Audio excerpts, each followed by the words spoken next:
Salam sejahtera, anda bersama saya Rizal Zulkafli dan ini Bisnes Awani. Dan permintaan tenaga negara dijangka akan meningkat selari dengan usaha Malaysia untuk mencapai negara berpendapatan tinggi. Ini memerlukan usaha berterusan untuk memastikan aktiviti ekonomi dan pertumbuhan dalam mencapai sasaran. Seringkali isu tenaga dibincangkan pada ketika harga bahan bakar fosil dunia meningkat. Pada 2008, harga bahan bakar meningkat kepada $128 setong. Dan ini memaksa kerajaan dan juga syarikat swasta di seluruh dunia melihat kepada alternatif kepada sumber tenaga yang lebih mapan. Dan untuk melihat kepada tenaga di Malaysia serta usaha untuk meningkatkan penggunaan tenaga bersih, mapan dan juga inovasi untuk tenaga bersih, kita bersama Ketua Pegawai Eksekutif General Electric ASEAN Stuart Dean, Ketua Pegawai Eksekutif Malaysian Green Technology Corporation Insinyur Ahmad Hadri dan juga Penasihat Kanan Polisi Ekonomi Asia Pasifik Timur Jabatan Negara Amerika James Steele. Gentlemen, thank you for being with us today. Now, first of all, I'm just going to throw a general question looking at Malaysia's aspiration to become a high-income nation by 2020 and looking at the current energy sector in Malaysia. What do you make of it, and will we be able to achieve the goal in 2020 looking at the current situation right now? Maybe you'd like to start? Sure. GE has been present in Malaysia for over 40 years, and so we've seen how Malaysia has really built a pretty good electrical system, really relatively high reserve margins to compared to the countries elsewhere in the ASEAN region. So I think credit to the government for putting in place policies that encourage investment in the energy sector. With that said, I think it's clear that the focus is on sustainable energy development in the future, and so there'll be pressures for more renewable energy and for more efficient production of electricity going forward. And James, what do you make of it? Moving from a developing nation to a developed nation, I'm sure the demand for energy will increase year after year moving forward 2020. Looking at the current setup right now, are we ready? Is Malaysia ready, or do we need to further increase initiatives to further strategize the growth for energy supply? Well, I think you will find that as the economy grows and as Malaysia does reach that higher income status, that the demand for electricity is going to grow right along with it. In fact, the statistics that we have seen are that somewhere in the neighborhood of $9 trillion will be required in the Asia-Pacific region between, say, now and 2035 for investment in energy sectors, particularly in the power sector. So the power developments in the power sector, increases in power, are very, very much part and parcel of Malaysia's aspirations for a better performing economy. And I think it's very, very clear that renewable energies, that increasing innovation, will be part of the strategy that Malaysia is seeking to employ. And Adri, what do you make of it? Because I think Stuart mentioned an interesting thing just now, which is not a familiar issue, which is renewable energy, sustainable energy. Is Malaysia looking at that intensively right now, or are we still relying on traditional energy sources, or even technology to move towards a cleaner and more sustainable energy? Yeah, I think Malaysia is doing our serious effort towards improving the renewable energy penetration into the energy mix. If you look at what has happened over the last 3-4 years, the government has actually put forward a clear policy to achieve certain renewable energy penetrations by the year 2015 and 2020. Looking even beyond that, Malaysia's also have taken effort to promote energy efficiencies within the context of energy use. So Malaysian government has a very conscious effort to ensure that we have a clear diversification policy with regards to fuel mix. And we have natural gas, hydro, coal, and of course as far as way back 2000 we've introduced fifth fuel policy to incorporate renewable energies. And about in year 2011, the government has introduced the feed-in tariff program, and this is to propel further the utilization of renewable energy. And because of that, together with what Green Tech Malaysia has administered with what we call Green Technology Financing Scheme, we've seen a higher penetration of renewable energy today. And do you see a lot of people in the industry being more aware of this, the community being more aware of this? Because I think if the policy is there, but people on the other hand not really aware of what's happening, that's not really... Certainly we can do more. The opportunities is rather limited because of the amount of investments required. Having said that, I think the philosophy is actually to create market first in order to encourage innovation of technologies, the supplies of high technologies into Malaysia, and make our industries also grow to have such technologies within Malaysia.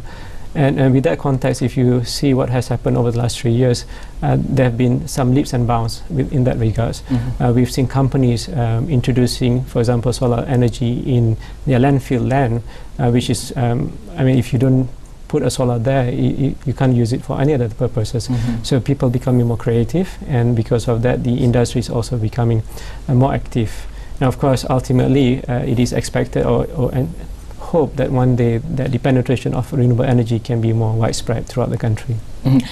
Before we take a break, let's talk about GE's initiatives in Malaysia. GE has been here for the past 25, since 1970s, right? For more than 40 years. For more than 40 years. And looking at the initiatives that GE has put, or the investment that GE has put in this country, and moving forward, echoing to what, or responding to what Hadri said just now, which is looking at alternatives to generating energy. Will GE be part of that, or is GE already being a part of that? Yeah, I'd say I'd make a couple points on what GE has been doing in Malaysia and generally speaking globally. Obviously the power sector is a mature one and very competitive. So unless you're innovating and continually improving both the efficiency and quality and durability of your product, you're not going to be successful long term. So that's been a big focus for us. We continue to introduce more fuel efficient equipment here. In fact, we're in the process of introducing what we believe is one of the most efficient gas turbines anywhere in the world. And we think it's a nice fit with Malaysia, which is focusing in Track 4 on utilizing gas, a very clean burning fuel, to create power for electricity. So I think that's positive. I think the other thing I would say, which is great in Malaysia, is they're beginning to address the subsidy problem here. And it's difficult to get some of the new technologies like renewables, whether it's biogas, biomass, solar, maybe even wind. It's hard to get them to get situated in a country where you're competing against subsidized fossil fuels. So the elimination of the subsidies over time, I think, is a gigantic step in the right direction, and it allows companies like GE to introduce some of the new technologies like we have in biomass, biogas, which we can talk a little bit about later on, or wind, or other technologies. Okay, let's take a short break. When we come back, we'll talk about sustainable energy and how do we move forward with sustainable energy, and what policies should be in place, and which sustainable energy should we even look at when it comes to Malaysia, and let's talk about that when we come back from the break. Dan kita akan berehat seketika, kembali selepas ini. Bertemu kembali dan kita masih lagi membincangkan tentang kelestarian tenaga di Malaysia dan seterusnya. James, let's talk about I think the things that we talked about just now, which is sustainable energy. I think from the government's point of view, policies should be there, and I think one of the things that Stuart mentioned just now, which is really good, which is cutting back on subsidies so that people would be aware of the fact that energy is actually expensive, and moving forward there should be more initiatives made towards providing sustainable and more clean energy in the future. In terms of setting up the policy and taking into consideration that you are moving from a developing country to a developed country, you don't want any new policies to mar that development, and how do you go about doing that? Well, in fact, it is a considerable challenge, but Malaysia is taking some very, very good steps. They have, as both Hadri and Stu have noted, the policies are coming in place. They're taking measures to address the subsidy issue. Subsidies essentially make it more difficult for the consumer to choose rationally the types of energy that he wants to use. I think as Malaysia moves into the next phase of, say, smart grid development, which is coming down the road before long, then that will give consumers even greater tools with which to make rational energy choices. And as subsidies come off and as smart grid gets implemented and deployed, I think you will find that that the consumer does indeed have a better opportunity to make those choices.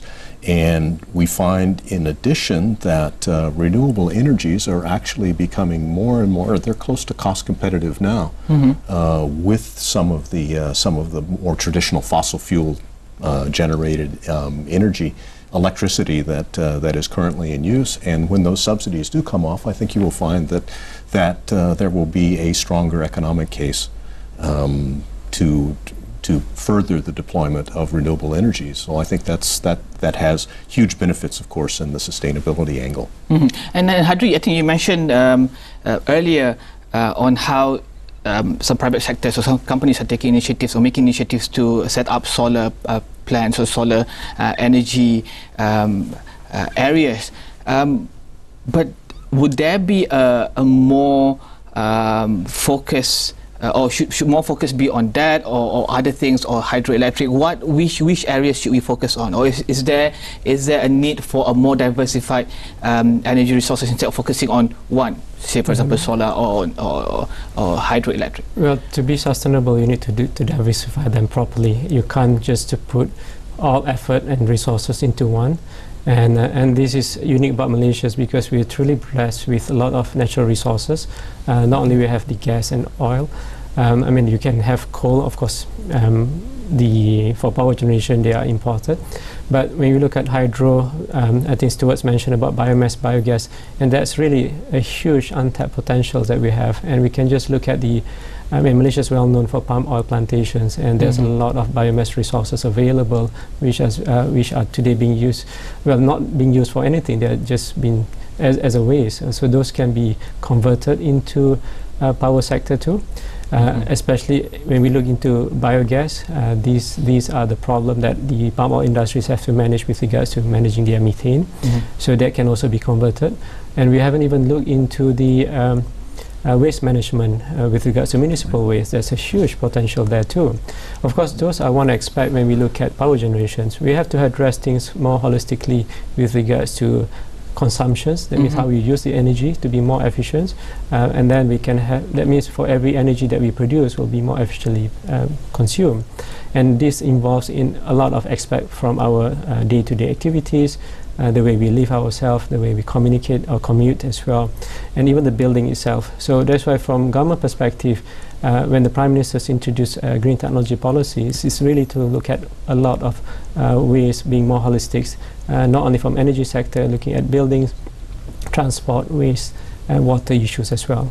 And when I travel, I always see appliances with energy efficiency ratings, and you know, and it's really good to see all that, because you know that while the government is making policies and people are investing on renewable energy, clean energy, you at home, you're also contributing by using all those appliances. But in Malaysia, do we see the awareness from consumer themselves to look at these appliances and make better choices when it comes to playing their part in using energy efficiently? Efficiently, Stuart?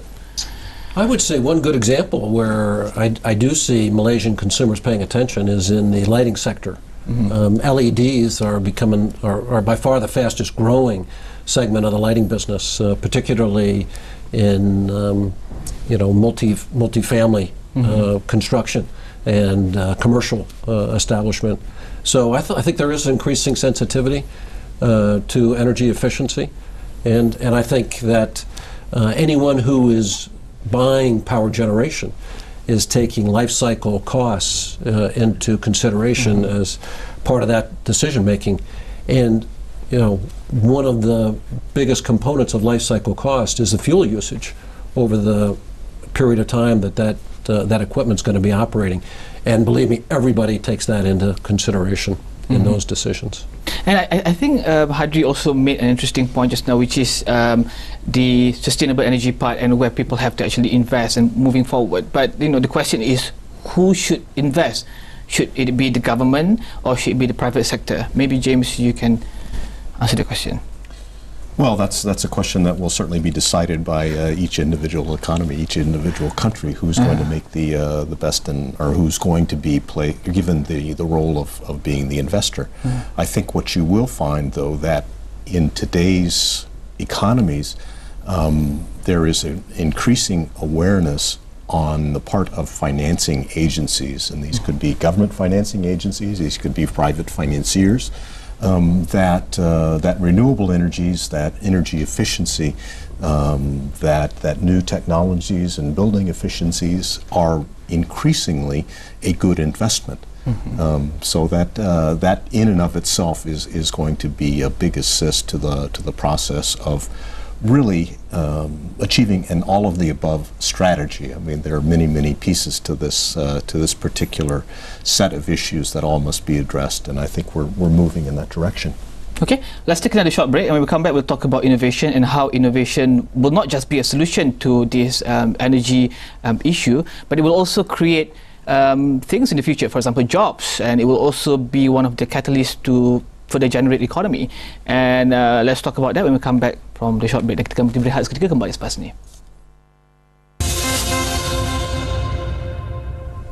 Bertemu kembali Anda bersama saya Rizal Zulkafli dan kita bersama dengan Ketua Pegawai Eksekutif General Electric ASEAN Stuart Dean, Ketua Pegawai Eksekutif Malaysian Green Technology Corporation Insinyur Ahmad Hadri, dan juga Penasihat Kanan Polisi Ekonomi Asia Pasifik Timur Jabatan Negara Amerika James Steele, membincangkan tentang tenaga mapan dan juga lestari dan seterusnya tentang inovasi. Let's talk about innovation, because I think that's the fun part when it comes to renewable energy and sustainability, because I think that will just not only create new ways to generate energy, but also have multiplying effects that will also help the economy. Maybe Hadri, you can explain to us the level of innovation that is happening in Malaysia right now when it comes to looking for that alternative source of generating energy, or that sustainable energy. Yeah, what we try to do at Green Tech Malaysia is really try to bring innovative products or technologies into the mainstream market.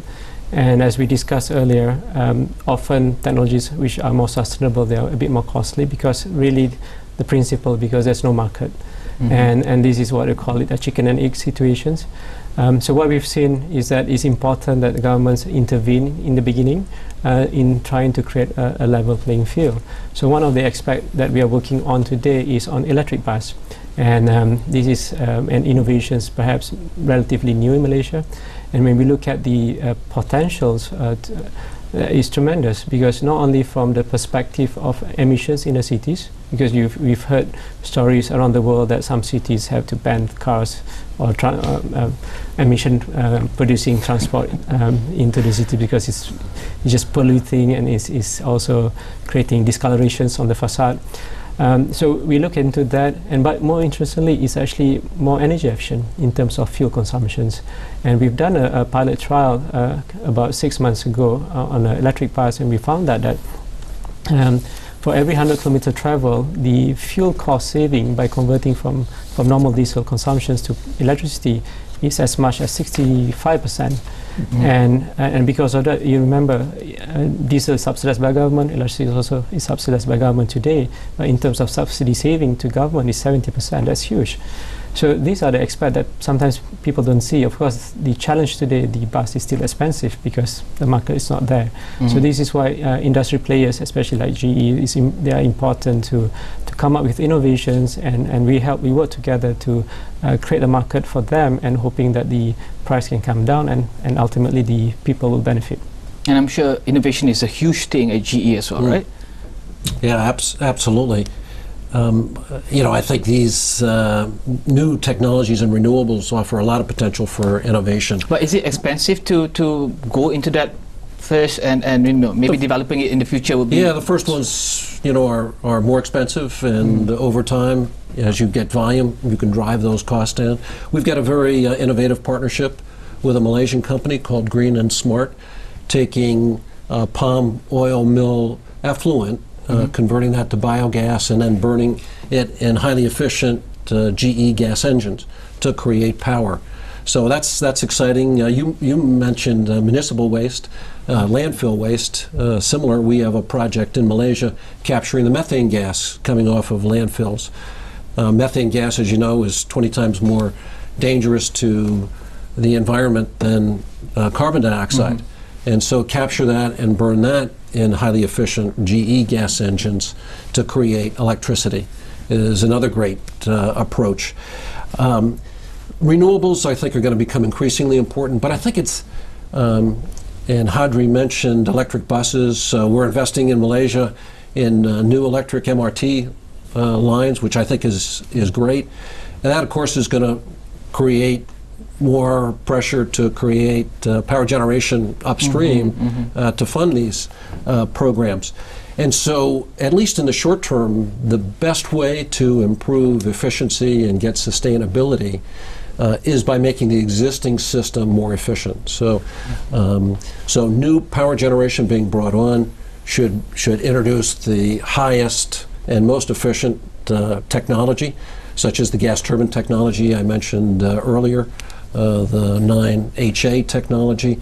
But the great thing about that is that technology, as across the installed base, can be brought in and making the installed base a lot more efficient than it is today. So there's lots of ways to improve the efficiency of the overall system, leveraging the innovations that are occurring today. What's the stage of the renewable energy innovation when it comes to Malaysia right now? Would you say that it's infancy, or it's maturing right now, or where do you see it right now? I think it's early days, as I think Kadri mentioned. So there's still more possibilities and more avenues to... We're starting to see some solar projects being surfaced. GE is one of the largest investors in solar around the world, and we're starting to pay attention to the developments in Malaysia, so we hope to invest in solar in Malaysia, as well as some of these biomass, biogas, and municipal waste projects. And Jim, let's talk about the US Asia Pacific Comprehensive Partnership for a Sustainable Energy Future. That's quite a mouthful. The $6 billion investment, and where it is right now, and how do we see that when it comes to the regional energy development, and why is it important to look at the region as a whole? Because I think, well, I'm going to answer my own question, which is the ASEA will be the next, or people have said that ASEA will be the next growth engine, but will $6 billion be enough, and where would it be allocated at, and what kind of investment are we looking at? Yeah, you mentioned the name, and I think it is in fact such a mouthful that we've shortened it to the U.S. Asia Pacific Comprehensive Energy Partnership. Or even shorter than that, US ASEP, okay. As we might call it. Clearly to drive the movement of ASEAN and Asia more broadly to a sustainable energy future, I don't think anybody suspects that that $6 billion is going to be enough. I mean, the statistics that were cited. That I cited before from the IEA is about $9 trillion, is probably going to be required to be invested in the power sector between now and 2035. Now that's still 2 decades out, but still that's a considerably larger number. I think the idea is not that this is going to be enough. The idea is that our financing agencies, specifically the U.S. Export-Import Bank and the Overseas Private Investment Corporation, are prepared to make these funds available for energy projects in the region. Now, so it's a commitment on the part of our financing agencies to work with project developers, with companies like GE, that can meet the requirements of the particular programs.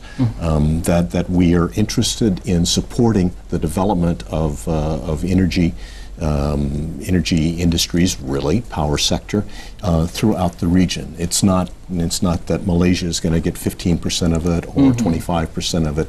It's that these funds will be available for use throughout the region in the power sector. Okay, thank you very much, James, and also Hadri and also Stuart for being with us today. Itu tadi Ketua Pegawai Eksekutif General Electric ASEAN, Stuart Dean, Ketua Pegawai Eksekutif Malaysian Green Technology Corporation Insinyur Ahmad Hadri, dan juga Penasihat Kanan Polisi Ekonomi Asia Pasifik Timur Jabatan Negara Amerika Syarikat James Steele membincangkan tentang tenaga lestari dan juga inovasi serta usaha untuk bergerak ke hadapan dalam memastikan Malaysia memenuhi keperluan tenaga dalam mencapai sasaran negara berpendapatan tinggi. Saya Rizal Zulkafli, salam hormat.